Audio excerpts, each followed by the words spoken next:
Howdy, howdy, ho. And welcome to the Brinx, Hearse podcast. My name is Ryan McNeil. Michael Frieri. And Mikey, hit me with that quote from the great Guillermo del Toro. Animation y cinema. That has practically become the tagline for this podcast. It really has. It really has. I'm glad we're doing this. I am too. Our love of animation has caused us to do a top 10 Pixar list, animation recommendations in our genres video, and today we bring you top 10 animated movies of all time. That's right. Because, Ryan. Animation is cinema. That's right. We don't want anyone neglecting it. There's been a lot of neglect towards animated movies because 100%. People think it's more curated towards kids, which for the most part they are, but they could also have some really neat ideas. Yeah, and there's also an importance, and it's very necessary to have family entertainment, I feel. Yeah. Something, I think something that can truly be a bonding much, experience. Exactly. It's much more accessible. Like also, a Family Guy, you know? A kid will want to watch Family Guy because it's animated. It's cartoons. And also the art of voice acting. I feel like doesn't get its due most of the time. Yes. Art of voice acting is... I've started to realize how difficult it is to be really good at it, you know?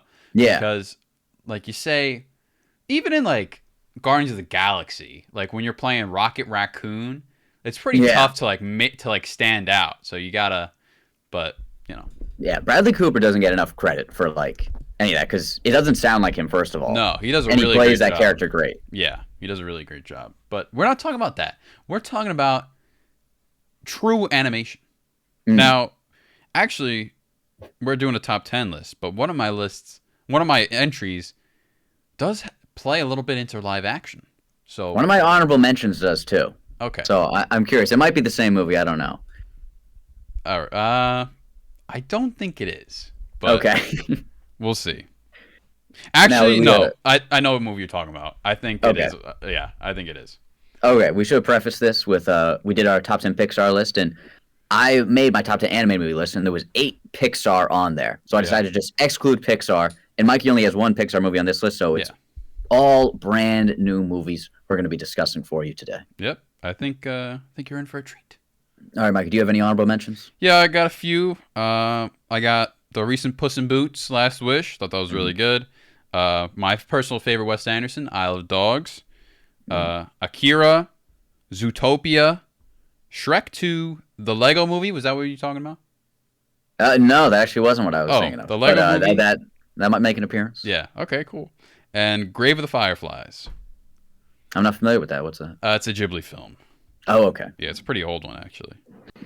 All right, the one that dabbled in live action I was thinking was Who Framed Roger Rabbit?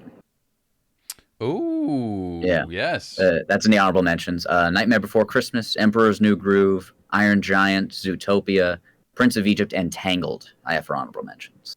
All very good picks. All right, Mikey, now hit me with your number 10. My number 10, now, I just watched this right before this because it's been a while. So I just wanted to confirm, just also to have more thoughts, like the Sandler movies. My brain was dry that day. Yeah. My apologies, everyone. You're good. So I got the Lego Batman movie. Ooh, I like that. Underrated. Yeah. I love the Lego stuff.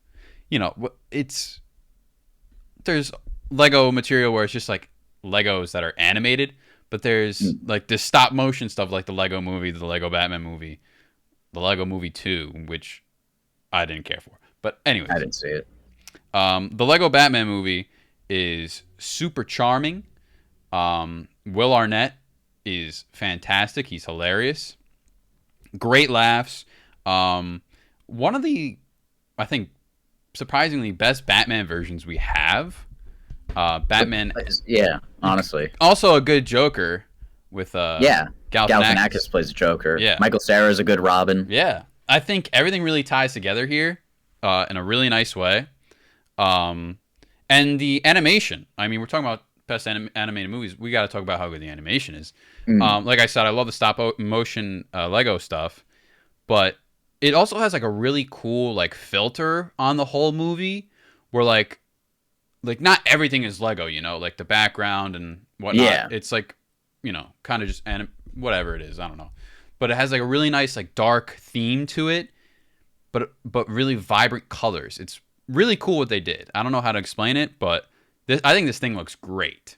And Oh yeah, it looks fantastic, and it's also hilarious. yes, I love every second of it. I mean, thanks to this, we do have the Lego Masters show.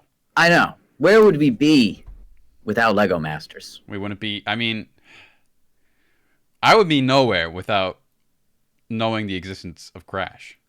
I mean, if Crash was never on our TV screens, I mean, I'd feel like we'd just be living joyless lives at this point. Yeah, that's true.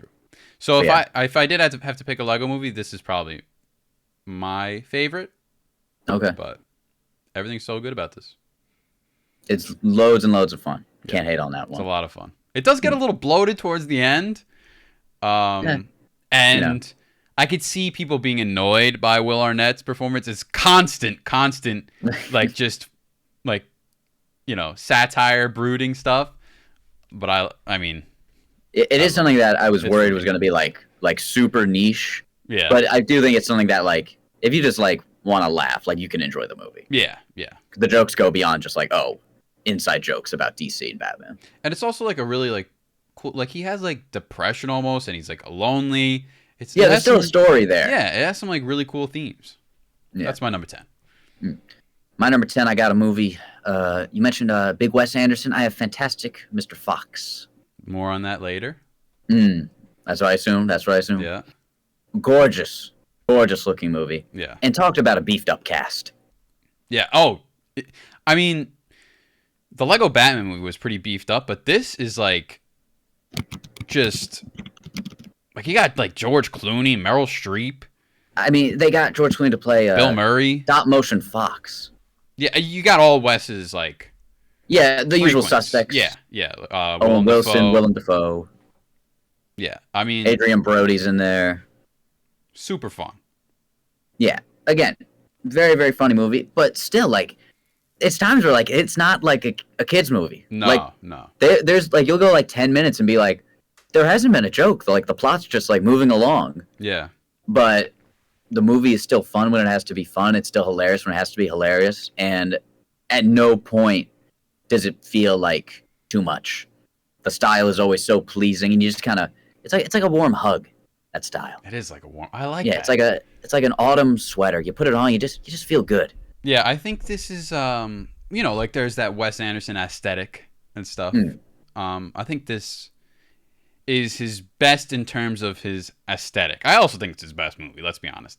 But it just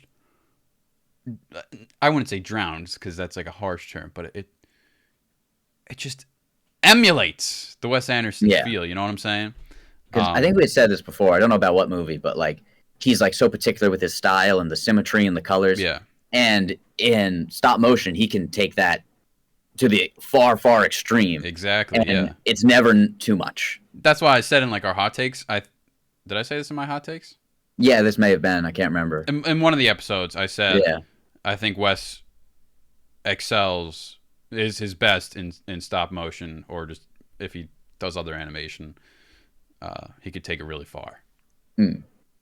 Yes, we'll have more on that puppy later. So we'll move on to our number 9s now. So what you got at that number 9, Mikey? Number 9. This might be maybe a little low on the list, but I have the first Shrek. Okay. Because again, when we're doing like a top 10 animated movies, we also obviously take into account the animation. Yes, it's a little dated now, but I think just a touch. Yeah. Yeah. But I think it does what it sets out to do really well. I mean, the whole fairy tale land and the characters, it really introduces such a lovable world, and when you have like all these known fairy tale characters, but your protagonist is just an ogre. Yes. You know, I think that really says a lot. And now he's like a beloved character for, the memeing reasons, and then, and the actual reasons. Yeah. And the comedy's great. I think Eddie Murphy is super good in this movie. Mm. Probably my favorite of his roles. And There should be a donkey movie. there should be a donkey movie. Mike Myers always nails it for me. I know he's a niche kind of comedian for a lot of people, comedic actor. Yeah, I dig him. I dig him a lot. I love him as Shrek. Like Austin Powers, it's kind of whatever to me. Yeah. Shrek, like I've always just like never not enough. And did you notice he's in Inglourious Bastards? Yes, yeah, he is. Does he play a Nazi? Right? Yes, he plays. Yeah. It's an odd role for him, This is odd. but I liked it. I thought he did a good job. Mm. He Anyways. always seems like a nice guy. Oh yeah, Mike he Myers. he Yeah. seems like one of the best guys in the business. Yeah. All right. I'll have more on Shrek coming up, so I'll keep my lips sealed at the Oh moment. yes, please. Number 9, I have one of the Disney movies that I think both of us probably watched growing up. Played on Disney Channel quite a bit. Aladdin.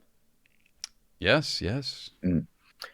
Probably the best voice performance by Robin Williams in any animated movie. For sure. I think Yeah. not even Robin Williams. I think like the best performance in animated movies. Yes. So we talk about the art of voice acting. This deserves recognition beyond just Yeah. voice acting, just acting in general. Yeah, I was expecting this one out of you. I didn't include it on here because it's been so long. Like I don't remember much. Obviously, I have my respects for it, and I think it's a great movie. I think I would say one of Disney's best. Oh yeah, this was a huge piece in the Renaissance. Not even just animated, like all of Disney. Oh, without a doubt. Yeah. Yeah, and I mean the movie looks great. I mean all the characters, like there's no major flaws with the movie either, really. No, Like there is Aladdin, Jasmine, Genie, Jafar's a good villain, Iago's great. Yep. I feel like it just checks all the boxes. It's a cool setting. There's action, but a lot of the movie, like especially like the second half of the movie, a lot of it slows down before the climax, but it just builds up the emotion very, very well. And I think it says like a good message too with like Aladdin. You know, he's kind of a poor kid, and he puts on him and Genie, like Genie helps him put on this facade to be a rich prince to look good for the princess and whatever. But then you just dumb it down and just be yourself, and all will work in your favor. Really sweet movie. It is a very sweet movie, and all the songs are great. Oh yeah, I mean, how could I forget the songs? It just makes the movie, I think, 10 times better. Yeah, Prince Ali, Friend Like Me, Whole New World. Those are the big 3. But I mean, you don't need much more than that. Yeah. How would have you seen the live action? No, I haven't. I haven't seen any Disney live action remake so far. I don't think I have either. Oh no, I saw the Jungle Book. Jungle Book was actually very, very good. Oh, okay. Yeah. I haven't seen that one. I haven't seen like the Lion King live action remake. Yeah, I haven't seen it either. But yeah, and I think I'm gonna keep it that way because I am too. The Disney animation is such a charm. Exactly. And when I know they don't really do anything different, I'm like, or anything like too different, like I'm just gonna be watching the same movie but longer and more boring. Yeah. So now let's move on to number 8. What you got at that ocho spot, Mikey? My number ocho is a little movie called Castle in the Sky. It's Ghibli? It's another Ghibli, yeah. Okay, yeah, I've heard of that. And this used to be like one of my favorite movies growing up. It's such a magical world. A lot of Ghibli movies, so great at world building. But a lot of their stories are pretty condensed. Like it's a lot of beating around the bush, nothing like in your face of what the story is. But Castle in the Sky is, I would say it's Ghibli's best movie. Maybe not animation wise, more on that later. But I think as a story, it's amazing. Have you seen it? No, I haven't seen any Studio Ghibli, I don't think. Okay, so I thought you'd seen Spirited Away. Oh yeah, I've seen that. Okay. So it's about like a castle in the sky. It's called there's a land that's a castle in the sky. There's a rumor about it. And there's this girl that I get her. I would say her and this other guy, this other kid are the leads of the movie. She's like this not magical, but she's like this princess of the land that she doesn't really know yet. and she has this amulet that has all the powers, and everyone wants that amulet because they think it'll have the key to get to the castle in the sky. It's called Laputa. Laputa. Um, so, and it's kind of like it's a really cool race where everyone has like their foot in the game to some extent to finding this place where there's pirates that just want, gold and gold and glory, I suppose. There's one of the main characters, Patsu, voiced by the Disney did a remake of this where they did like an English voice acting, voiced by Dawson's Creek, the guy in Dawson's Creek, Vanderbeek or whatever his name is. Oh, James Vanderbeek. Yeah. Mark Hamill's also in it too. He's the villain. When you watch, do you do the subtitles or the English dubbed? When you watch on HBO Max or just Max now, they don't give you an option. You have to watch in English. Oh, okay. What do you prefer? For the Ghibli movies, I would watch the English. I think they do a really good job.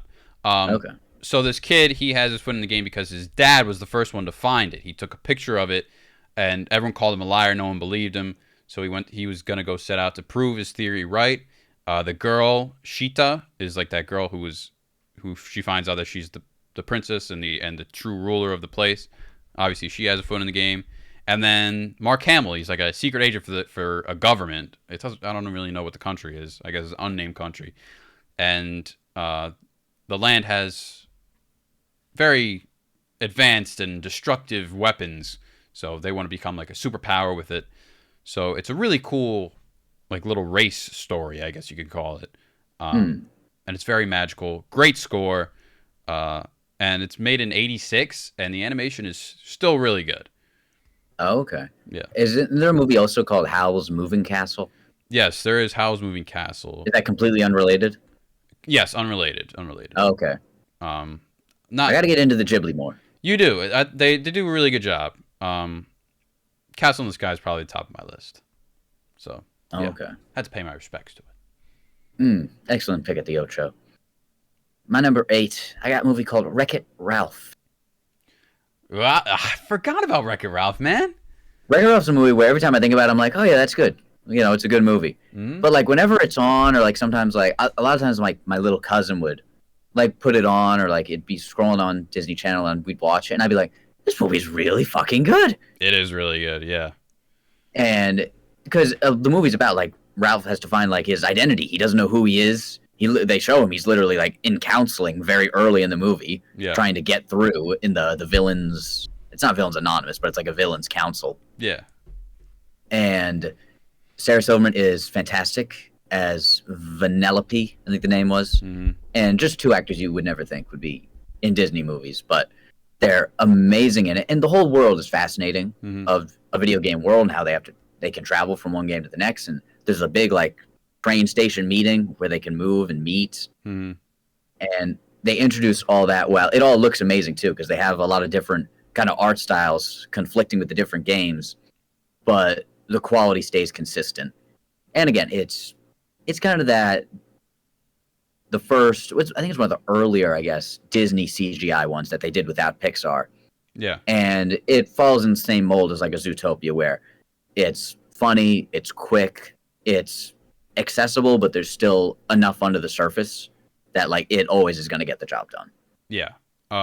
Also, it's a great chemistry between the Vanellope and Ralph. Very true.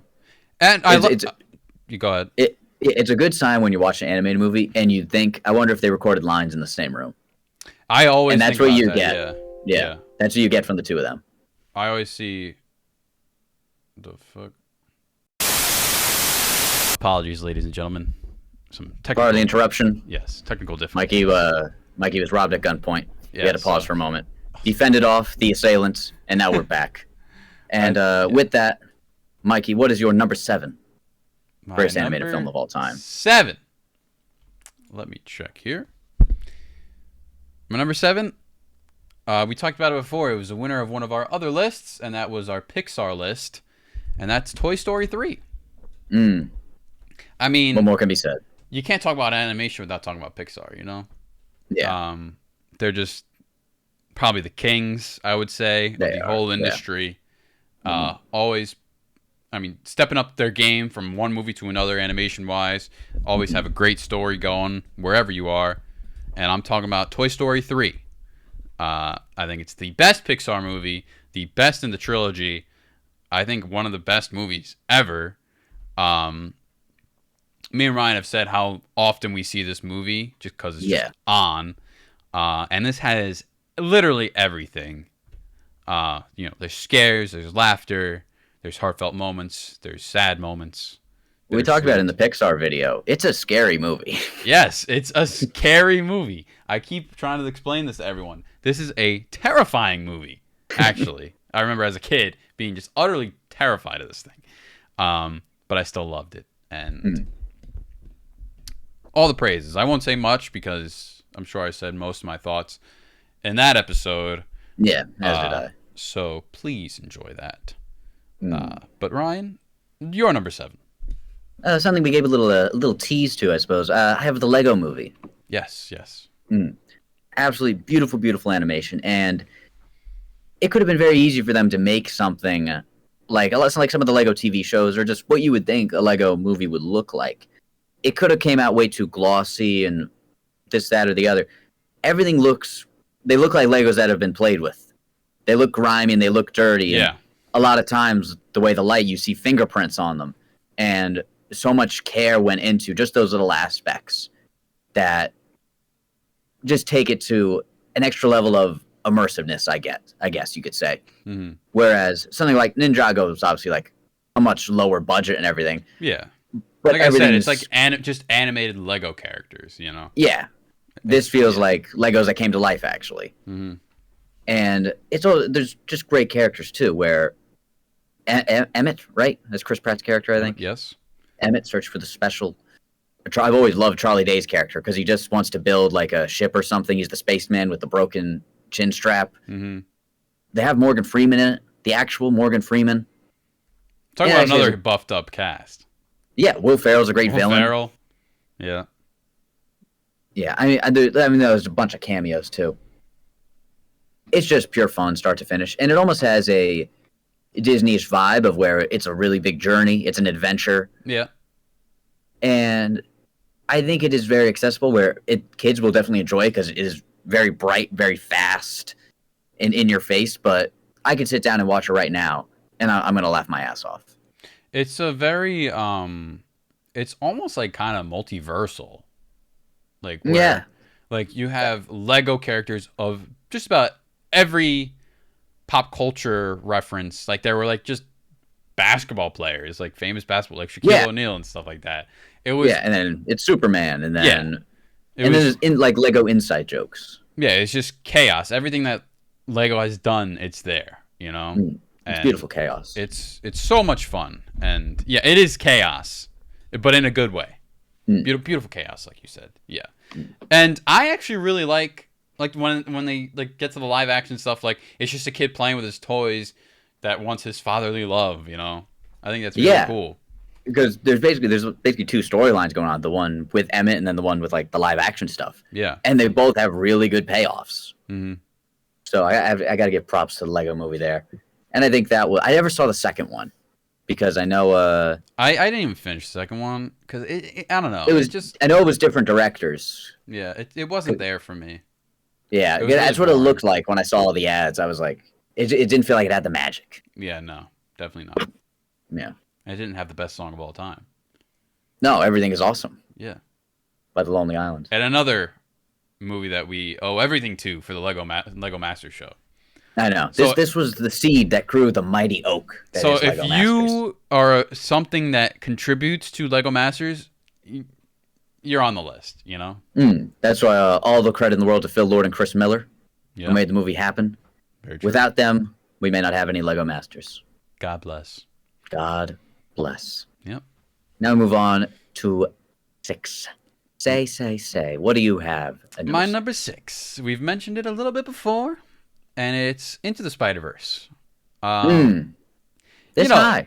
Okay. Yeah, it's a little high based on what we've said before. Like, we've said, we see it's a good movie, recognize it. We don't get all the praises it gets.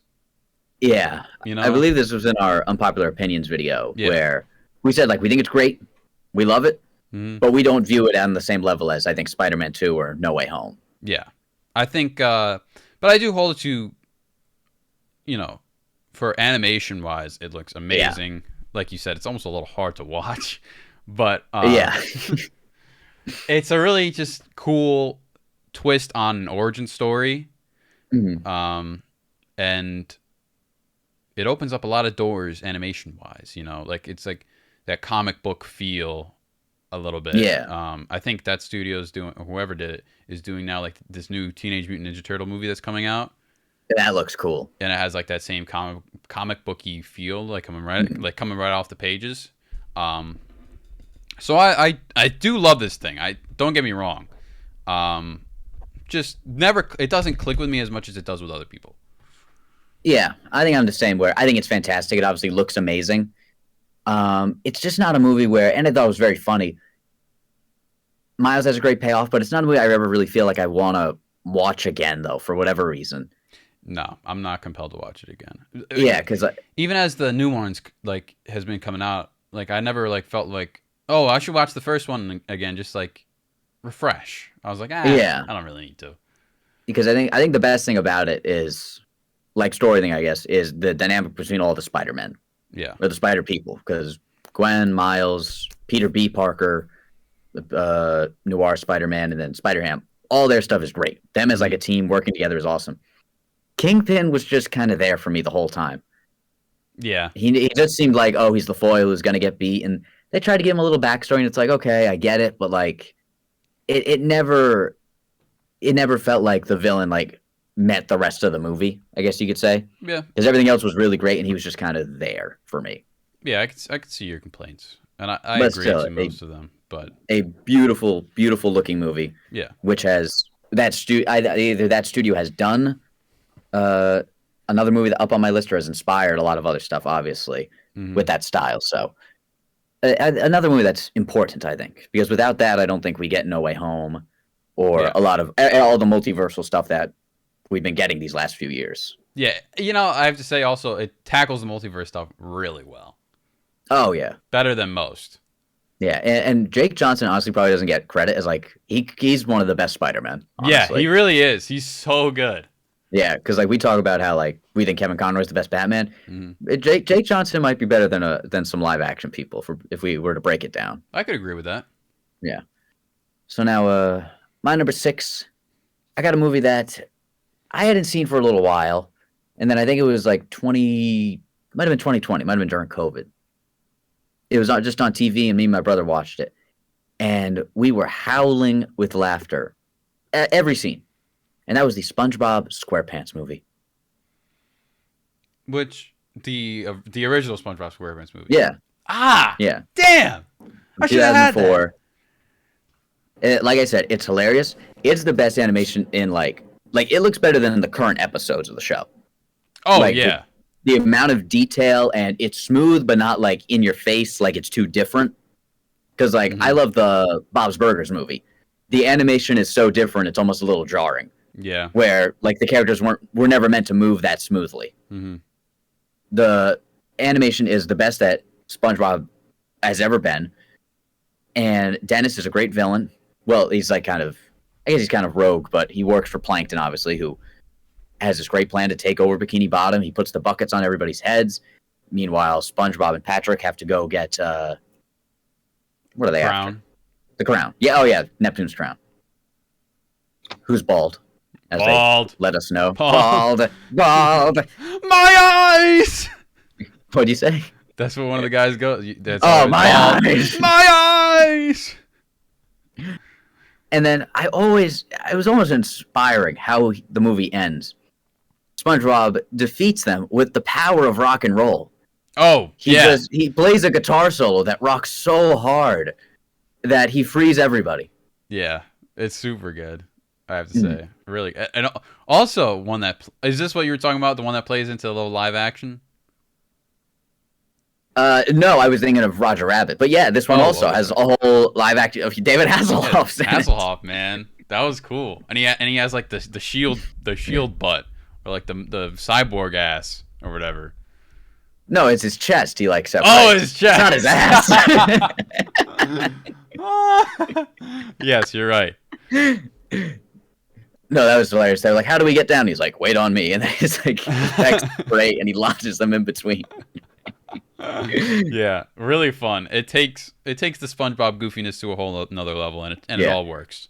And when they do go to the live action stuff, it all blends well. Oh yeah, definitely. Like they actually feel like they're in that setting, and a very actually similar kind of thing to Toy Story 3, where the two of them are like lying under the hot lamp, and they like think they're about to die. Oh yeah, that's right. And they hold hands and they sing the Goofy Goober song. Also, even in like a lot of the SpongeBob episodes, there's like scenes where the animators were just decided to be like as disgusting as they can be.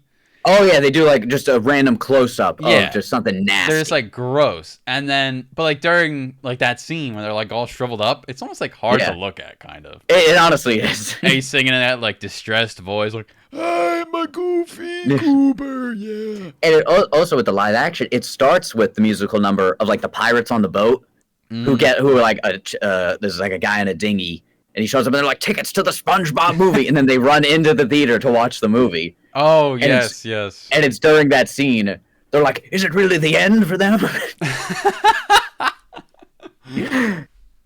Absolutely fantastic movie. And there are great songs in it, too. Now That We're Men, the Goofy Goober song, the Goofy Goober Rock at the end, and, oh, I know I'm missing one other one.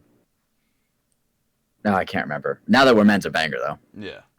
Oh, yeah. So, yeah, I go with the SpongeBob SquarePants movie. Fantastic. And great voice acting cast, too. Because it's obviously, like, the great cast, but then, like, Jeffrey Tambor, Scarlett Johansson, Alec Baldwin plays Dennis. Yeah. So I got to give props. It's good stuff. Now we enter the top 5. What do you have at numero 5? Number 5, I got Rango. I knew Rango was coming up at some point. When I first made this list, he was number 1. I think in one of our other videos, you said this might be the best animated movie of all time. It might be. But when I think about it, there are a little more. I have a 5 stars for Rango. Okay. But for the list, there's some that just fit the bill a little bit better than Rango does. But anyways, Rango will look great and beautiful when it wants to. It'll also look putrid and disgusting when it wants to. And I think that's so good. And, the animation isn't crazy enough to write home about, but the story is just so good. And it's a Nickelodeon movie, dude. Like the SpongeBob. We have SpongeBob. We have 2 Nickelodeon movies. And the story is it's about like identity and trying to find yourself and who you are, where this, I guess, chameleon, lizard, iguana. I don't know what Rango is. I don't know. Some reptile or amphibian of sorts. And he is a pet. He's first in like a bowl, and is on the back of a truck because I guess his family's going on a road trip. Okay. And he's very into movies, and he's like, "Oh, my character," and he likes to play. He likes to play characters and come up with these characters to go through the character arcs and stuff like that. And then they hit a bump in the road, and he falls out, and then he's just in the desert alone. And he gets to this town. And they just ask him who are you, nonchalantly, but to send a bigger message. And there's threats in the town, and they need a sheriff. They need something to believe in. Yes. And Rango steps up, and he puts on his acting chops, and he becomes the sheriff. Just as he's just faking it till he makes it, and he eventually does make it. He learns great lessons, and he really becomes the hero of the story. Even though the viewer knows it's just all a big facade. Yeah, this plot almost sounds a little familiar to Carl Weathers' arc in The Mandalorian. He takes a desolate town and he turns it into a roaring metropolis. Perhaps it is, yes. There are shootouts in this, so it's like I know it's basically a Western. People who have seen it call it a Western. Yeah, it's definitely a Western. And he's just even though he's fumbling around the gun, he gets just lucky where the bullets will ricochet, stuff like that. But it's so much fun. And one time a bird gets crushed by a water tower. Oh. It's Jesus. I have respect for that one because it does something I like where I believe they had them like act out, like the voice actors acted out all the dialogue Yeah. in the movie, basically. Oh yeah. Which I believe is something Fantastic Mr. Fox did as well. Yes, yes. There's a lot of clips where Fantastic Mr. Fox, uh, like George Clooney and the whoever else, they'll like be in the exact scene that they're filming. Like, Yeah. like when they're riding on the bike, he'll be like in a bike, like talking to the guys. So I think they did like somewhat of the same stuff here. Yeah, which I think anything to like make it more like what they're used to. Yeah. You know, like actually having somebody to interact off of is like so important, I think. But Right. I still got to see Rango. So many people say it's great. It is good. It's very good. So now I move on to my number 5. Another movie that features a creature and a bit of an unseemly looking creature, but you learn to love. I have Lilo and Stitch. Oh. Okay. I think maybe the best setting of any Disney movie.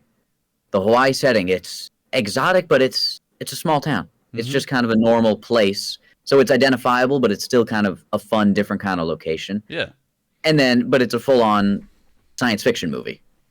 Right. Yeah. With the aliens and such. Yeah. And I like how it explores a little more into the alien. Like, in the shows, Stitch is, just an alien. Yeah. One of his kind. One of a kind. And then a lot more lore that I appreciate. Because it had, what was his name? Pleakley and I forget the other guy. Oh, Captain Gantu, I think. Are like the two guys who, or is it a Jumba? Jumba and Pleakley. Those are the two guys who are like going to retrieve him for Captain Gantu, who's like the big dude. And it's just classic hijinks ensuing, but it's a great story between Stitch and Lilo, how they learn to like get along. It's like Elliot and E.T. for a little bit, but Stitch has like real issues, like because he's literally an experiment. He's unwielding. He has anger problems, and they just kind of slowly go through them and get better. It's not like a big transformation. I don't know what else to say about Lilo and Stitch. There's no flaws in this movie. I think this is a 5-star for me. I think the last time I saw this movie was in preschool. It's so good. You got to watch it again. It holds up. And I'm surprised I remember like at least some stuff. But yeah, I remember being very fond of it. And as a kid, in like cool but intimidating character, Cobra Bubbles, who's like I think he's like the child services agent, who like might separate. Isn't there like Lilo, an evil Red Stitch? I think that's in the TV show or the second one. Oh, okay. Yeah, because that was like the next experiment that like went wrong. Okay. Not that Stitch necessarily went right, but yeah, you got to rewatch Lilo and Stitch. Fantastic, and it's got Hawaii vibes in it. Can't go wrong. Can't go wrong. Now, what do you got for that Quattro? Quattro is, we've said it before, Fantastic Mr. Fox. Oh, okay. I was trying to think how high this would be. Yeah. Like we said, I think Wes excels in the animation field, but I think it's a very almost like depressing story, kind of, where like there's like George Clooney says like a lot of lines where it's like genuinely sad, where he's like, oh, he's losing everything. Yeah, there's like one like it's like a throwaway line where he goes, oh, I don't like living in a tree, it makes me feel poor, or something like that. Yeah, and it's just like he like has insecurities and whatever. And also the story with his son is like really good, where he like wants his father's acceptance, but his cousin's in town and he's just so much better at everything than he is. And he finally, goes to retrieve the tail, his father's honor in a sense, and just to set everything right. Everything about this movie is so good and it's so much fun. And even it's one thing to stop motion animals really well because they're animals, but when they do like the people, they do a really good job, and they both mix so well. Where, I mean, for some reason they make the animals so much smaller than the people. Like almost I remember micro. that, but I remember it always looking good, like you said. Yeah, it was never like to the point of a problem. It was like kind of weird, but it had a novelty to it. Right. And watch it. That's all I'm going to say. And it's Wes. Yeah. Comedy's always great there, but a lot less comedy than a Wes. It's It's much deeper. Is this than his that. darkest movie? I think it's his darkest movie. Yeah. It probably is. Yeah, it is. It's basically a dude having a midlife crisis for several different reasons, Yeah. but he just so happens to be a cute little fox. Yes. What does the fox All say, right. Ryan? I'd rather not know. Okay. How at number 4, I have a movie also with some critters in it, Ooh. but we're heading off to a different continent. We have The Lion King. Okay. Okay. I think this is Never mind. probably Go ahead. probably Disney's best animated movie. I think. Yeah, I agree. I mean, and like it obviously it might be a little overexposed, songs overplayed, whatever. Especially growing up when the movie was still a little more fresh. But I mean, it deserves every flower it gets. I mean, start to finish, every song hits. Great villain. The Simba, Mufasa dies, meets Timon and Pumbaa. Nala comes. He has to learn back who we are. Remember who you are. He has the vision of his father. He comes back. He kills Scar basically, or he lets the hyenas kill him, which is very Batman, Ra's al Ghul. I won't kill you, but it doesn't mean I have to save you, kind of thing. But it's a movie about balance, about family. It's about just working together. Yes. Yeah. And Circle of Life might be one of the better movie openings of all time, especially among an animated movie. It might be the best. For sure. Yeah. Yeah. I would say stuff, but Okay. We'll move on to your number 3. My number 3 is another Ghibli. It's Spirited Away. Okay, this one I can talk about a little bit. This is from what I understood. Okay. I understood very little about this movie. Yeah, it's hard to really like grasp what's. That's what I say when like a lot of Ghibli movies like beat around the bush when they're making a plot and a story. Okay. And that's why Castle in the Sky is like much more easier to understand. But Spirited Away, it's absolutely gorgeous. I mean, like when you talk about best animation, this might be it. On the entire list, I think, for me. And it's so charming, and it only takes place in like this little like shop. Well, shop. I don't know what you would call it. Little peninsula, I suppose. I don't know. But the world building is so good for just this little place. Like you got like the spirit realm, I suppose you could call it. And she's just like working and like doing chores the entire movie. But it's so charming that you can't stop watching. Yeah. Yeah, when I first watched it, I think it was freshman year, college, and I did the subtitles because I just didn't think the English dub would be any good. But then, like you said, Ghibli dubs are really good. Yeah. And that Disney does them. And it was actually the girl who voiced Lilo does the voice of the girl in the dub of Spirited Away. Oh. Which if I knew that, I probably would have done that. But yeah, so I did subtitles for this movie that I already like. I wouldn't have been able to understand like if I watched in complete English. But from what I got out of it, I was like, oh, that's fun. That's cool. And obviously it looks beautiful. What was the thing? Wasn't there a guy, like a kid who turned into something like a wolf or something, or a dragon or something, and they had to change it back at the end? Yes, a dragon that like helped. It was a dragon, okay. Yeah. Well, her parents turned into pigs. That's starts yes, the problem. I remember that. She needs to work to change them back. But yeah, it's fantastic. It's one of those movies where I know if I watched it again, I would like it more. Yeah, really good. So I got to give props Spirited Away. That was your number 3, correct? Yep. My number 3, I have a movie you mentioned, Shrek. Yes. I think the animation is 2001 good, and that's all I need. I don't need things to be like beautiful if you got good characters and a good story. Well, so what? Spirited Away was also 2001. But they're different types of... Yes, I know. Yeah. I just wanted to be a little asshole right there. Yeah. But yeah, like everything you said, it's got incredible world building of all these fairy tale creatures, but you don't like, oh, I want to see more of them, because Shrek is a great character. And he's just a curmudgeon. He's just the opposite of everything about the fairy tale world. He just wants to be left alone, and he's a grouch, but he wants to do the right thing too. Yeah. He'll go out of his way to make sure he's doing the right thing. Even though it starts off selfishly because they move all the characters into a swamp. Also, fantastic soundtrack. I forgot to mention. Oh my God, yes. I think every song that's on there, I know because it was on Shrek. Yeah, there was some study about how the song Hallelujah kind of faded into obscurity, and the movie Shrek kind of brought it back, and like that's why people our age know about the song Hallelujah. Yeah, that's how I know about the song, and All Star obviously, and All Star, Bad Reputation.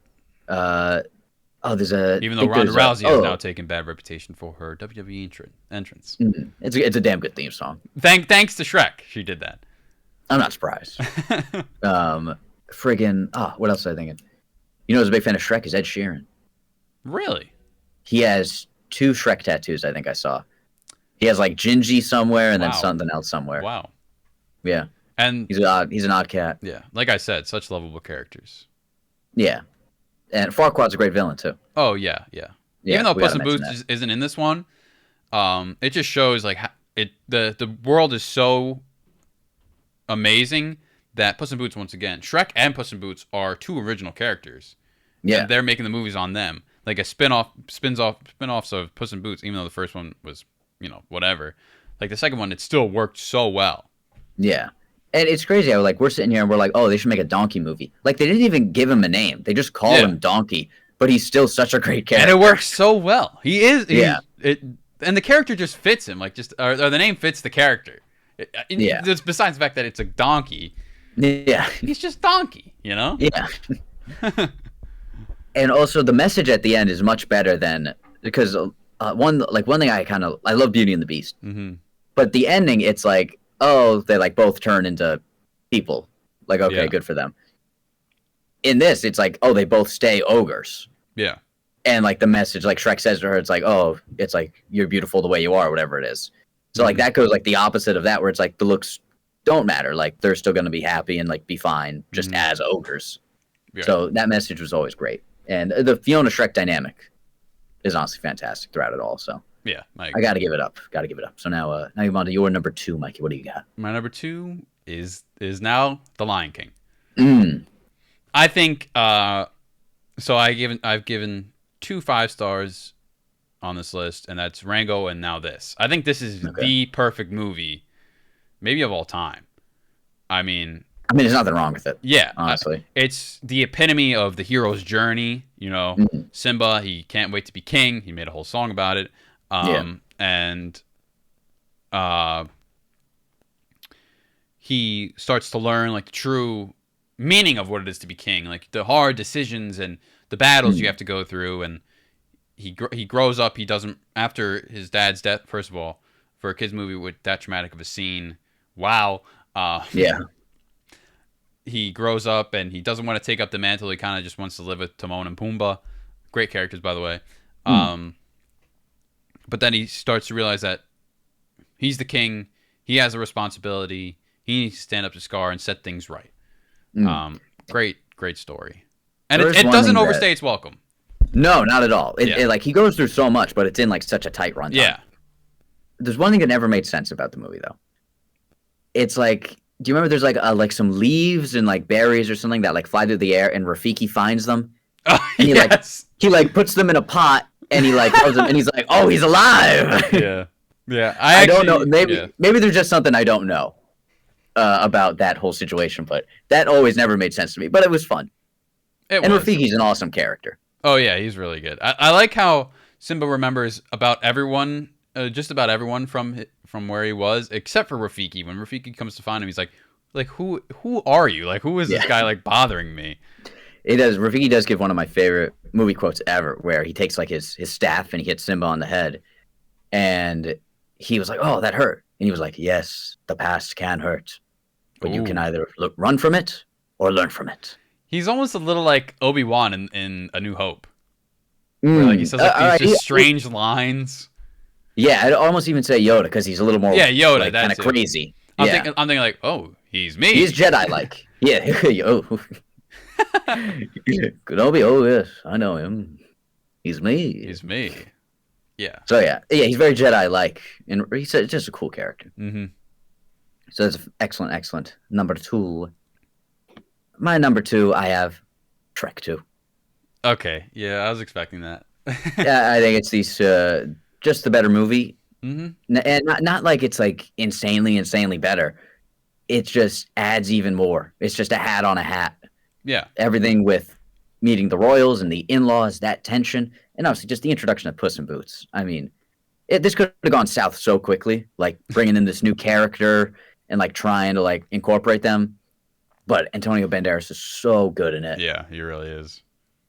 And I mean, the animation still looks great, and another great soundtrack. It's everything about the first movie, just taken up a notch. Very true. Very true. I like the stuff with like him trying to be approved by the parents. You know, like a normal thing that people go through. But he still tries. Yeah. He's still trying. Yeah, he really does. You know, you would think a character like Shrek would just be like, you know, like fuck him. Yeah. But he really cares, and because of his love for Fiona. Yeah, he tries, but he does at points he draws a line in the sand. He says, "No, this is who I am." Yeah, and I think Fairy Godmother's a better villain than Farquaad probably. Yeah, she was really interesting. And for a Fairy Godmother to be the villain is really cool. You know. Yeah, and Prince Charming also. Like those are the bad guys in the movie. Yeah, that's true. Because everything goes against their plan, what they had planned for. Mm-hmm. So fantastic movie, and great animation, great characters. Everything we said before. So now, Mikey, hit me with the granddaddy. You're laughing. What is it? Are you ready for this? What is your number one? Is it going to surprise me? I think it really will. Okay, what do we got? You haven't seen it. I haven't seen it. Okay, it's not Ghibli? It's not Ghibli. It's Across the Spider-Verse. Wow. Yeah. You saw this 2 days ago? And do you want to know how I saw it? How'd you see it? On a TikTok Live. Ah! Come TikTok on! Live. Yeah. Well, I watched the first half on a TikTok Live, and then I was like, all right, I'm getting tired. I'll just go watch it in the theater.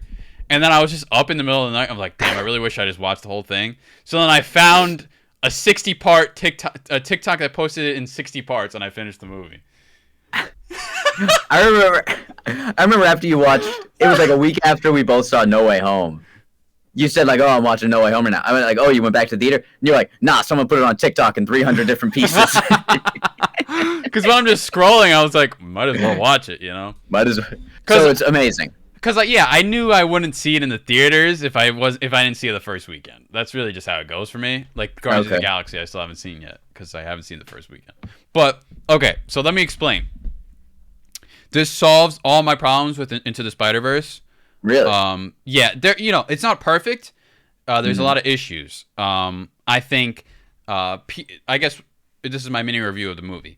Go for it. Peter B. Parker was really going to Into the Spider-Verse. He was very much sidelined in this movie to a fault. It really upset me a little bit.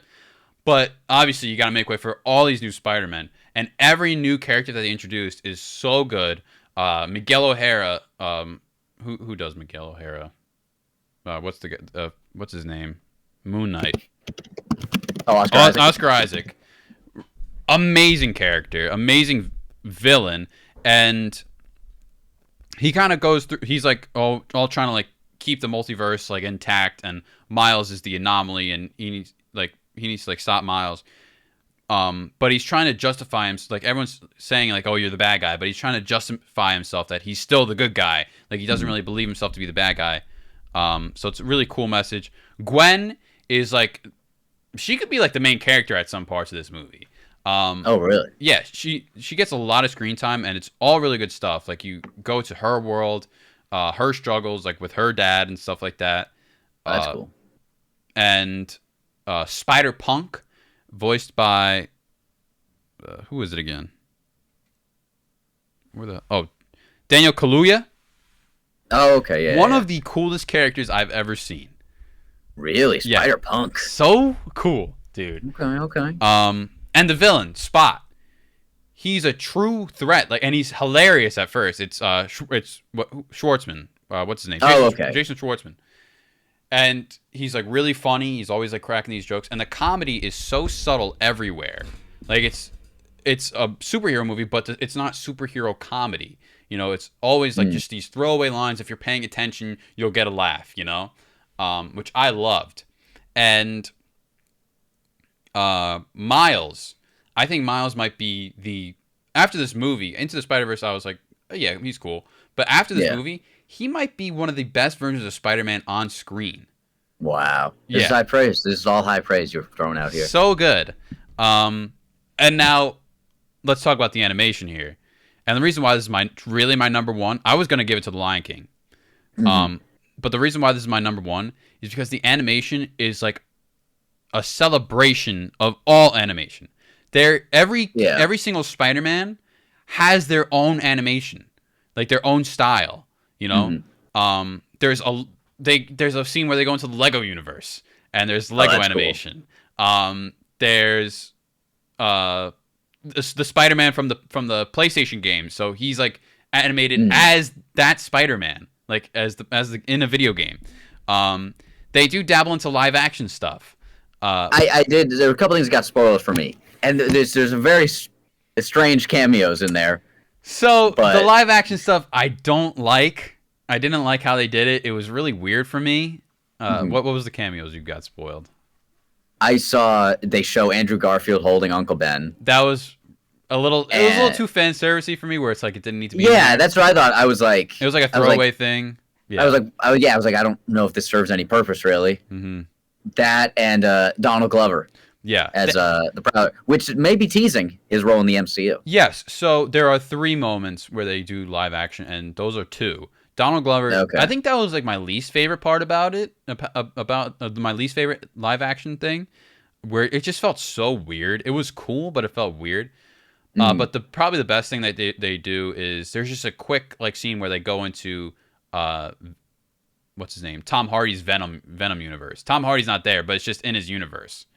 Which was How do you know it's his universe? Because it shows like San Francisco, and it's in the bodega that he always goes in. Oh, okay. Yeah. Oh, yeah. I think I actually did. It was like before the movie came out. I think I did see something about that. Okay. Yeah. And it's a very like risky movie, kind of, because not even because of all the animation, but the way it's structured. So, it's incredibly ambitious. Yeah. I heard someone say the middle of the movie feels like the end of the movie, and the end of the movie feels like the middle of the movie because it's a 2-parter. Oh, yeah. And it leaves on a cliffhanger, which people are very upset about for whatever reason, which I don't mind. The movie's getting rave reviews. Oh, I think it's probably Letterboxd's top movie right now. Yeah, I'm not surprised. But it's structured so great where Spot is set up to be the overall villain of the trilogy in the last movie, but he's just there. It doesn't conclude at all with him. He's just kind of like looming. It's just a problem that's looming over the audience and the whole situation of what's going on with Miles and Miguel in the multiverse. Miguel is probably like the antagonist of the movie because of what's going on. But it's so cool I enjoy the cliffhanger, but the last sequence, you're going to be on your seat the entire time. Or the edge of your seat the entire time. Like it's crazy, and the way it ends is just like your mind is gonna be blown, and I can't wait for the third one. Love the movie, and shout out to those 2 accounts that streamed it. Those on TikTok who made it possible that Mikey could see. Maybe one day I'll see it. Across the Spider-Verse. And for me to see it on a TikTok live and still have all these praises, I mean that's a testament. Who knows how many little things you missed? Oh yeah, it says so much. And again, like Into the Spider-Verse had all these like little, Easter eggs and stuff.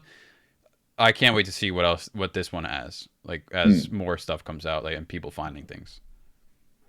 Very, very excited to see that one. I'm not sure when I'll see it, but yeah, I'll probably see that one in theaters. Yeah, you should. I'll probably go check it out. It's a theater experience for sure. Yeah, it really is. So now my number one, I think you know my number one. No, I don't actually. Little Netflix movie that came out in 2021. Yes. It is The Mitchells versus the Machines. I've talked about it ad nauseum on this podcast. I believe it's coming up in our genre Rex. I think it's definitely come up 1 or 2 times before that. I think it's a perfect movie. It's a comfort movie. It might be in my Letterboxd top 4. If it isn't, it could easily be up there. Identifiable characters, very cool story, funny start to finish. Everybody has their own arc in a different way. I just think it's a perfect movie, and the animation is beautiful. It's not to the extent of what like Spider-Verse was, but when I watched it, I was like, this may have been done by the same people who did Spider-Verse, or at least heavily inspired. I'm not sure. Yeah, I think there might be. I think there was some people maybe. I'm not sure, but it I do looks see the amazing inspiration regardless. at least. Yeah, the inspiration is definitely there, and I'm happy that like people are like trying to go like as far as what that did, Hmm. or like at least trying to reach for those heights. Because even just reaching for them, you get a beautiful looking movie like this. Yeah, It's everything an animated movie should be. It pushes the boundaries. It does things you can't do in live action, but in the best way possible. But still having a great story, great characters, and a very identifiable, likable protagonist. So I can't say enough good things about Mitchell's versus the Machines. I agree. I think The Mitchells are my favorite fictional family, quite possibly. nice, man. Yeah, Nice. I got Uh, to give it up. would would you be opposed to a sequel to that, or do you think the story's done? I would not be opposed to a sequel, because there are different ways they could go. Okay. So like, if they announce like, oh, they're doing a second one, I would say like, okay, cool. Like, I'd be excited. Hmm. I'd be obviously weary or wary, whatever the right wary, yeah, of what it might be, or like it might not live up to like it's not going to live up to like what I want it to be probably, but I'd be happy if they did more. Yeah. I'd be intrigued. Yeah, just because I love the character so much, I'm not going to turn down more. I'd rather have it's the same thing when people like say, oh, there's too much of this, too much of that. I'd rather have more than not enough, more often than not. I I agree guess with is the that. best way Yeah. to put it. Yeah, so that's an example of this. So that's one of my favorite movies, and we've made such an eclectic list of the beauties of animation Hmm. and the possibilities of animation. And animation is cinema It is. just as much as cinema is animation. Ooh, Mm, I like it. It's all moving pictures, my friend. It's all moving pictures. Like that beautiful city in the back. Yes, this beautiful city brought to you in part by Roku. Yes. Thank you, Roku. Thank you, Roku, for my wonderful, wonderful backdrop today. Not sponsored. Not sponsored, but this in and of itself, just pleasing, beautiful animation. It is. I would love to see a movie in the Roku universe. I would. Like, live look in at that this robot universe. at the top right of your screen. What's that? Look at that robot in the top corner over there. Like, Yeah, look at him. yeah, so cool. I want to know what's going on The there. possibilities. That could be one of the machines the Mitchell's face in their next film. Oh. Yes. Anyways, that's our list, ladies Anyway. and gentlemen. We love animation. We love Guillermo del Toro. We'd love to just give him a big hug. Oh, that would feel good. It would feel good. He seemed like that kind of guy who'd give you a nice, big bear hug. And he'd whisper something in your ear, too, while he's doing it. Imagine getting a big hug from Guillermo del Toro, and he whispers in your ear, animation is cinema. Oh yes, I think my life would be complete. Oh, we would reach nirvana. Yes, we would. And I hope you reach nirvana today listening to the Brinx, Truck, and Hearse podcast. My name has been Ryan McNeil, Michael Ferrieri. and we wish you a Heidi. Oh!